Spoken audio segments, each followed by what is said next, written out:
Airport employees of Reddit, what is the strangest, funniest, scariest thing that happened at your airport? A little different, but I work avionics on F-22s in the Air Force. Most of the work is done outside. One day on mid-shift we get told to go inside, turn off the lights, and not look outside. Not knowing what the heck was going on, we obviously complied. Once everyone was inside, the big stadium lights that covered the entire airfield were turned off and all the entire airfield was dark. We heard low rumbling in the distance that was getting closer and rumors started flying. We were under attack. Aliens, you name it. Eventually we could hear 3 large planes fly very low overhead and be gone. After 15 more minutes we were given the go ahead to go back outside and back to work. To this day I still don't know what the heck happened. I would assume that it was a classified prototype they didn't want seen.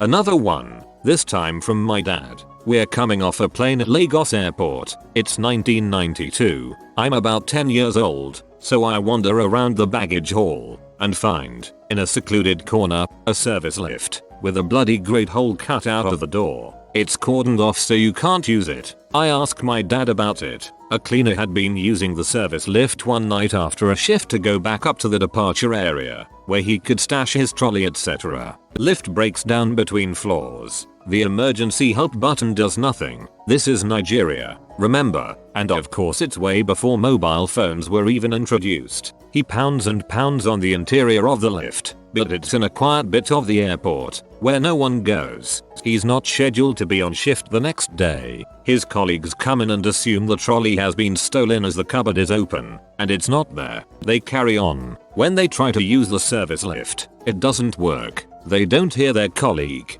as he's trapped closer to the floor below than the one above. Trapped cleaner has now been in there 18 hours or so. He's desperate. He drinks the water from the mop bucket, still pounding on the lift, hoping someone will come. 24 hours pass. His family come to the airport to find out where he is. Their village has no telephone, at least, not one that works. Colleagues haven't seen him. Maybe he's gone into the city to spend his paycheck, given to him that morning. Eventually, it's been nearly 48 hours. Trapped man is feeling sick from drinking mop bucket water. He's had to use another bucket as a toilet. The smell is unbearable. A technician arrives to try to fix the broken lift. He's saved, or not. The tech manages to get the lift back down to the ground floor, but the doors won't open. They try prying, jimmying, nothing's budging them. They even removed the motors and tried by hand. Eventually, they realize they'll have to cut him out, so they fire up the angle grinder and cut a 2 foot by 2 foot hole in the door. Sparks flying everywhere. That's just the outer skin. They can't get the angle grinder in further to the inner door. Welding torch comes out, gas axe or whatever you want to call it. Of course, this is flinging hot metal into the lift. The cleaner is absolutely scared shitless. He's been in the dark for 48 hours and now someone is flinging hot metal at him. Eventually they make a hole all the way through. He crawls out, collapses, and is taken away in an ambulance. He survived, but does not return to his job at the airport. The broken lift was still there until we left in 1995. When I returned on business in 2001, it had been repaired. I still think about the poor guy whenever I get in a lift. That is one heck of a story. I cannot imagine being stuck for 48 hours in a lift and being so desperate that I am drinking the fricking mop water to survive. Feel better from thirst. I got flagged for a random tar pat down and the agent asked me if I had any metal in my body, to which I said, I have an IUD. The agent freaks out and starts flagging other agents over. She musters all her calm and says please repeat that you have an IUD on you, to which I had to say no. An IUD, a copper intrauterine device, for birth control. She didn't know what an IUD was. I bet you'll remember now. Not nearly as funny but similar misunderstanding of IUD. Grandmother, you better start taking birth control if you don't want to get pregnant. Me, well, I probably shouldn't tell you this, but I got an IUD. Grandmother, shakes head unbelievable. Drinking and driving. I work at my local airport. I live on a tiny island and this airport is smaller than our library, and just last summer we had a hurricane looming down on us. Everyone is getting packed up to evacuate. We're renting cars like crazy to people fleeing and we're trying to get them out of the storm area. I was out checking on the cars we had, and when I walked back up there was a man sitting on a bench out front with an apocalyptic looking storm bearing down on us. Wind whipping everywhere. Just soulfully playing the trombone. No idea where he came from or what he was doing, but it was surreal. Like something out of a David Lynch film. I'm pretty sure he was just doing his job. Worked at Perth Airport until recently. Most flights in Perth go to Bali and you see some right characters. Read. Bali Bogans. A Jetstar flight was delayed by 7 hours and a woman and her husband used the time to get absolutely s-faced. The woman fancied a cigarette and rather than go outside and go through security again, lit up in the middle of the duty free. My colleagues quickly tried to stop her, but she told them to frick off. Cue airport police. $10,000 fine and no flight to Bali. Should have listened to the staff.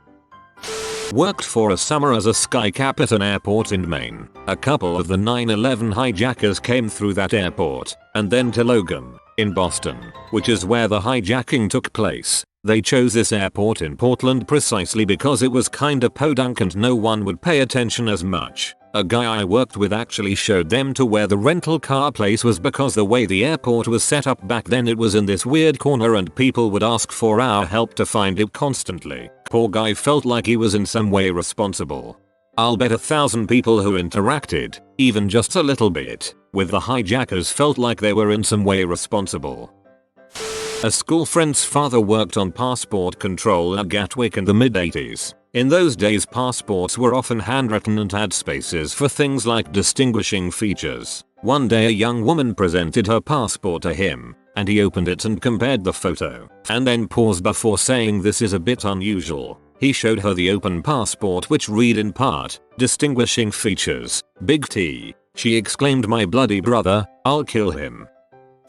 I was cabin crew doing a turnaround from Dubai, UAE to Muscat, Oman and back again. We're on ground in Muscat and hear from ground staff to take extra care of a passenger who is about to board. She was an English lady in her 50s, as you can imagine, well turned out but unassuming all the same, but she looked completely shaken when she boarded. So what happened was, she had checked in her luggage and had gone on to security. She placed her trolley bag on the conveyor belt and she went ahead through the metal detector and was waiting on the other side for her bag. Next thing she knows she's being detained, placed in handcuffs and taken to a room for questioning. They take in her bag and start questioning her. Airport police officer, did you pack this bag yourself? Lady, yes. Airport police, so you know what's in the bag? Lady, yes, and goes about describing what's in the bag. The questioning goes on for a while and is quite aggressive. The police officer then opens up the bag and right on top of everything is this parcel filled with marijuana. She's aghast and protests her innocence. Doesn't know anything about it. This poor lady is completely distraught. The gravity of it is hitting her and she's inconsolable. Drugs trafficking anywhere is a big no-no, but in Middle Eastern countries it can end up giving you the death penalty. The officers reviewed the footage of when her bag was scanned, and when she placed her bag on the belt and turned away, a man standing right behind her, in seconds undid the zips and slipped it in. She had no idea who this man was. So she was let go and free to continue traveling, but her trolley bag was confiscated as evidence. She wasn't too worried about the bag at that stage. I got her a very big brandy. Lesson to be learned is to not let your bags out of your sight, even for a second.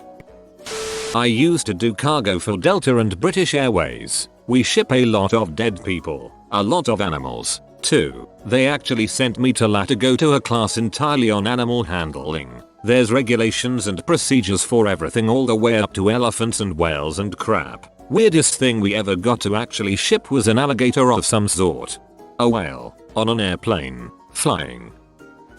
Pittsburgh International. 3 AM or so several years ago. Watched an older woman tumble down the up escalator. Every time she flipped over she yelled I'm okay like Philbert from Rocco's Modern Life. Flop, I'm okay. Flop, I'm okay. Flop, I'm okay. Rolled in place for maybe a minute before someone shut the thing off.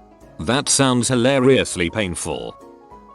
I worked at a corporate aircraft maintenance place, and we had a situation where this crazy woman somehow got out on the secured ramp area. By the time one of our line service guys saw her, she had the main entry door open up on a Global XRS aircraft. When he pulled up, she looked at him and asked if he could help her get her bags on board. When he told her he couldn't, she told him she was going to fly the plane to China and didn't want to be late. After that occurrence, the security at our airport became insane.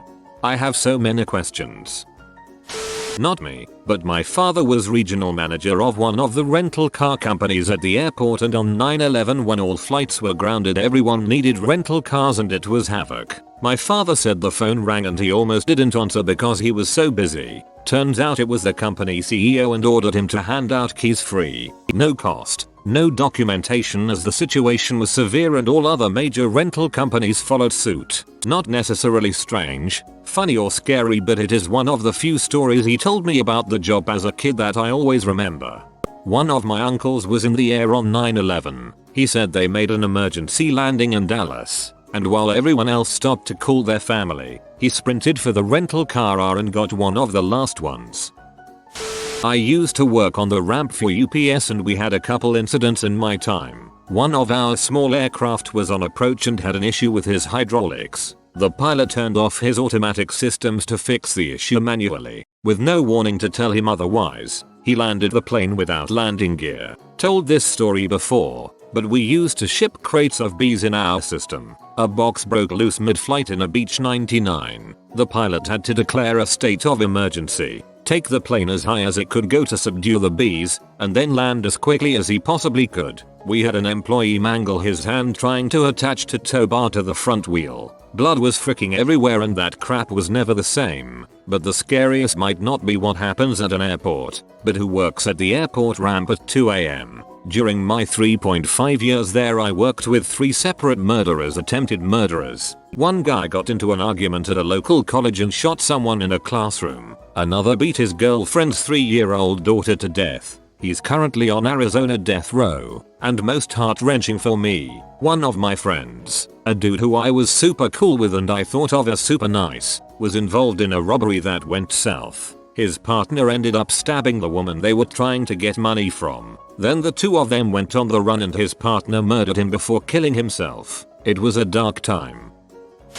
Dad ran a business in Missouri and hired a mechanic who ended up being horrible. Left his tools everywhere. Trucks he worked on would break down. Everything was covered in oily fingerprints, etc. Employee was fired and forgotten. Fast forward a few years, my parents are on their honeymoon in Cancun getting on the plane to come back home, when the pilot announces over the PA system that the plane can't take off for a while because of maintenance. My dad looks out the window at the wing and sees oily fingerprints and tools all over the wing and the ground. His old mechanic walks out from under the wing and begins working under a panel on the wing. Dad gets super worried and wants off the plane immediately. Not me, but a friend. He used to work refueling planes. Most days during lunch he would sit in the airport and do some people watching. Anyway, a cart with a bunch of baggage rolls by and the bag on the end falls off without anyone noticing but him. After some time, security is notified of the unknown bag. Taking all precautions, security bring in the bomb-sniffing dog to check it out. The dog sniffs it for a second and then all of a sudden begins to hump the bag. This was all before 9/11. Worked at a tiny little airport with puddle hopper planes. Plane landed on a really freaking windy day in the winter, so there was still some ice on the ground. I went out to flag the plane in and watched incredulously as the wind blew the entire plane sideways toward the ditch next to the taxiway. The pilot had to do some serious engine revving to keep the plane from going into the ditch. Kind of funny and a little scary. Luckily no passengers were on board. You have been visited by the luckiest clover cat. Subscribe in the next 30 seconds and you will be blessed with good luck for 21 days. If you are new to the channel, you can subscribe. I publish new videos every day. Until then, check another video, or don't. Either way, have a great day you magnificent people.